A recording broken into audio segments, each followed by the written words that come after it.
Over 100 years of history in one location, and we get the inside scoop of one of Milwaukee's most haunted bars.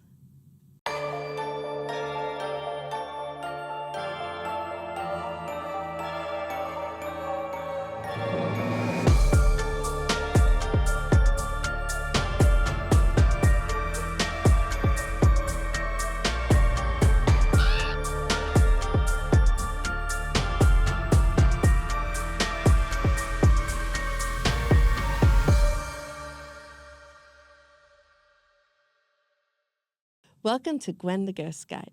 I'm Gwen, your guide for all things ghostly here in Milwaukee. For nearly 100 years, the building now known as Shaker's Cigar Bar in Walker's Point, located in Milwaukee, Wisconsin, has had quite the interesting bit of history attached to it. The building was built in the 1890s, but before that, it was a cemetery. When it was determined that a building would be erected there, the city of Milwaukee contacted the families of the deceased in the cemetery to arrange to move the bodies. Nearly half of them did move the bodies, but the other half did not. Some of the bodies were not moved because the families could not afford it. And others, the families had all been deceased, and there was nobody else to move the bodies. The foundation of the building was built over the resting place of the ones that remained, which is really sad that your final resting place could be built over by a city. The first business that was started at this building was the Schlitz Brewery, one of the country's most famous breweries in the early 1900s, and arguably what put Milwaukee on the map. The Schlitz Brewery ran until the 1920s, when it was forced to go out of business due to the Prohibition era. Can't have alcohol during that time. However, the business did not stay dormant for long. In 1924, Al Capone and his brother Frank Capone started a bottling company. However, there was much more to the business than one would think. It was a bottling company in the front and a speakeasy in the back, with various trapdoors for easy escape into the alleyway. Also, the upper floors of the building was a brothel, which remained in business until 1946. In 1986, the building was purchased by Milwaukee local Bob Weiss, who turned it into the business that it is today, Shaker's Cigar Bar. It wasn't long before the building's oldest residents started making themselves known. There are two known resident spirits who for the most part reside in the basement. The first is the Mariner, known for his infamous pranks on the guest. It is said that he'll play pranks mainly on male guests. Next is O'Connor, the Irishman who is very friendly with the ladies. Rumor has it he prefers blondes, but on the various tours we went on, sometimes he liked redheads, sometimes he liked blondes. He just seemed like a ladies' man. Moving up to the main floor, the ladies' bathroom is home to the ghost of a little girl named Elizabeth, who tragically lost her life in 1830s when she tried to climb an apple tree that was in the cemetery. She slipped and fell, which resulted in her death. As a resident of Shaker's, Elizabeth usually makes herself known through the use of the bathroom plumbing. She'll turn on and off the water when nobody is in there but one lady. Sometimes she even will knock on the stall doors. The patrons who visit the bar will often bring her small gifts and trinkets, which she enjoys a lot. The next trio of spirits are quite special because we were fortunate enough to have a personal meet and greet with them. More on their story after this.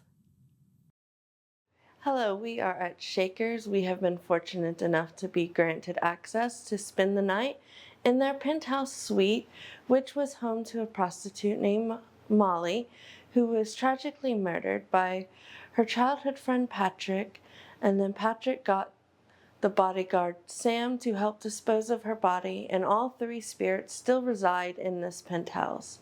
Shakers is one of the most haunted bars in the state of Wisconsin and definitely is the most haunted bar in Milwaukee. Now these are known as dowsing rods. You hold them very lightly in your hands,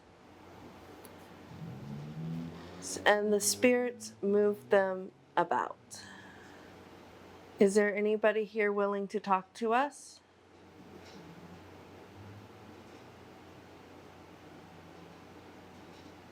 When the dowsing rods are crossed like this, the answer is a yes. If they were to point completely different directions, it would be a no. Am I speaking to Molly?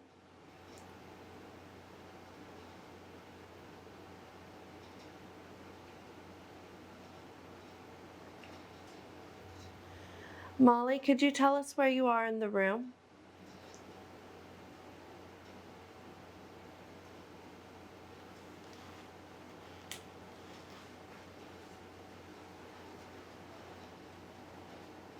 So as the rods are indicating, Molly is over by this chair. Thank you, Molly, for showing us where you are. Molly, did you enjoy your time here at Shakers when it was a brothel?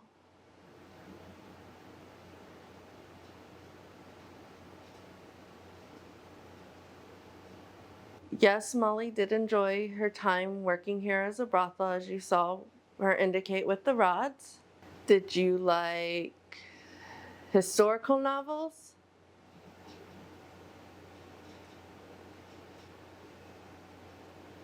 As you can see, the rods are moving away from each other, which is Molly telling me that no, she did not enjoy historical novels in her day. Well, we are going to turn in for the night. We will check back with you in the morning and let you know if anything happened while we were sleeping. Well, we have survived the night. I think because we were very respectful to the resident spirits and their home. Because again, yes, it is fun to explore haunted places, but this is their home. That we were left pretty much alone. And nothing too crazy happened. The only thing I really experienced over the night is that I got extremely cold. Again, I'm going to use the dowsing rods to speak with Miss Molly, who graciously let us stay in her home last night.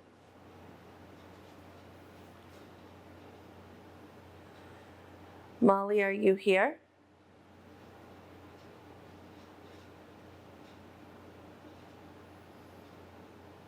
Can you reset the rods, please?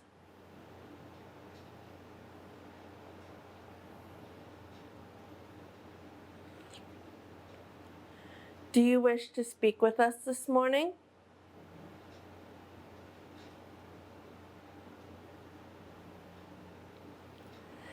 Thank you so much, Molly. We would love to speak with you as well. You can reset the rods.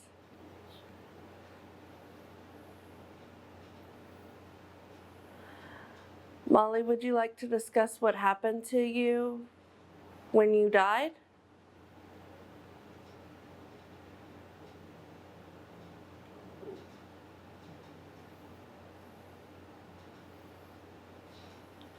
Alrighty, we'll talk about that. You can reset the rods, please. Thank you very much. That's very hard. So it was Patrick that killed you, is that correct?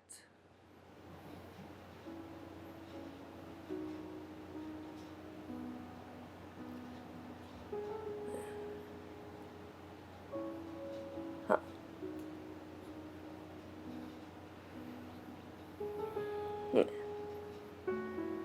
And he killed you because he was in a jealous rage?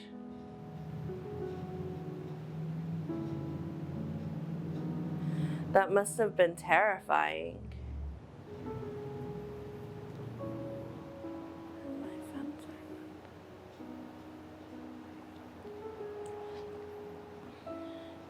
And then Sam helped dispose of your body?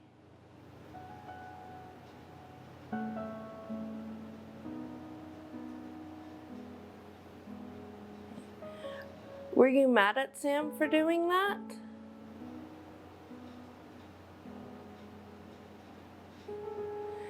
You're a very understanding person, Miss Molly. Were you mad at Patrick for killing you?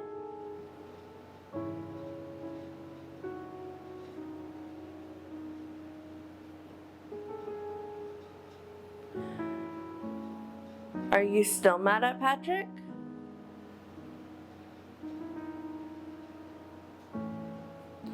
And you're very forgiving. Shut up, look at And they told us on the tour that when your remains were found that you were put to rest over by Lake Michigan. Is this true?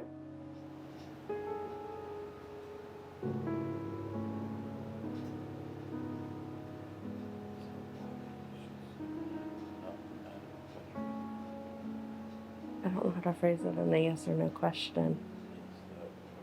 Is that why you're not mad at Patrick anymore?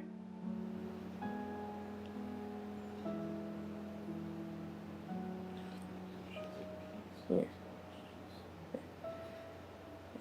I'm so glad that you are at peace. Do you ever visit where your remains are?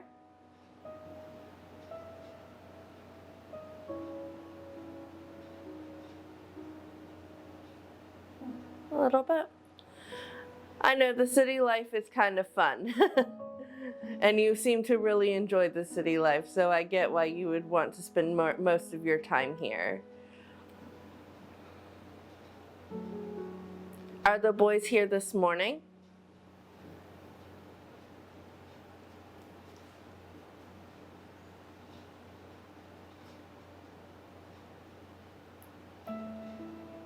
Can you show us where they are?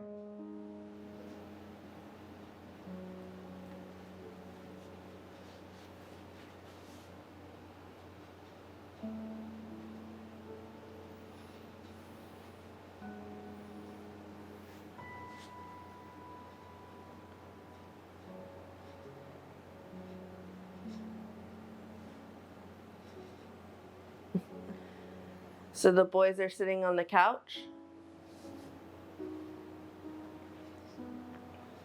Good morning, gentlemen. Yeah. Can you tell us where you are?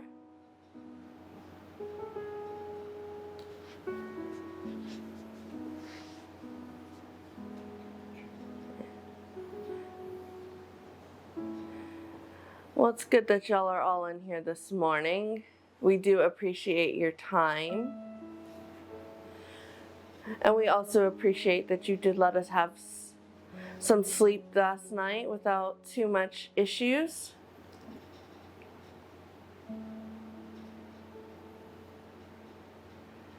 Well, I do want to thank you for letting us visit with you throughout the night and all the little conversations that we've had.